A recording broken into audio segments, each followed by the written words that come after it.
Bonjour et bienvenue sur cette nouvelle vidéo de la chaîne de la négociation émotionnelle. Aujourd'hui, je voudrais parler de la différence entre une information qui renseigne et une histoire qui interpelle. Entre une information qui vous pose en spectateur et une histoire qui vous engage. Et souvent, la différence est faible. Je vous donne un exemple. La reine est morte le 1er janvier, le roi est mort le 30 mars. Ça, c'est une information. Si je rajoute un petit détail, la reine est morte le 1er janvier, 3 mois après le roi est mort de chagrin. Ça, c'est une histoire. Évidemment, ça change tout, puisque je vais rajouter cette dimension émotionnelle qui va vous permettre d'imaginer toute une histoire sur la mort de ce roi, sur la vie de ce couple. Et je vois souvent parler en ce moment sur les réseaux sociaux, c'est de Paris n'est plus une fête, etc. Donc ça me fait penser à Hemingway, évidemment, avec son livre Paris est une fête. Et quand on pense à Hemingway, on pense à ce fameux storyteller qu'il était.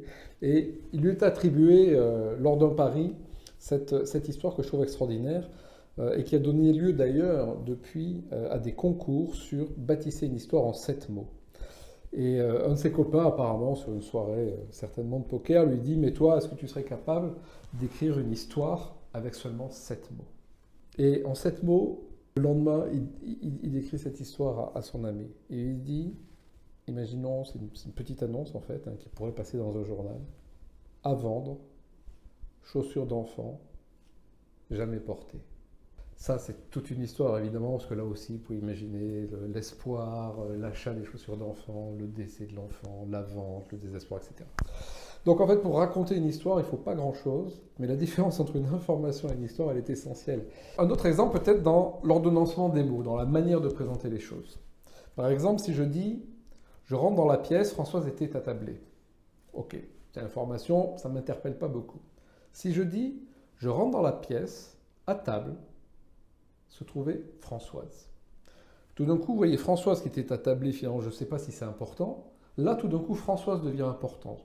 Je la mets en lumière, donc je vous interpelle, vous commencez à vous demander, mais qui est cette Françoise? Voilà. Bien que je n'ai pas écrit sur Françoise, si vous voulez en savoir plus, sentez-vous libre évidemment de passer à l'écrit et de lire La négociation émotionnelle. À très bientôt.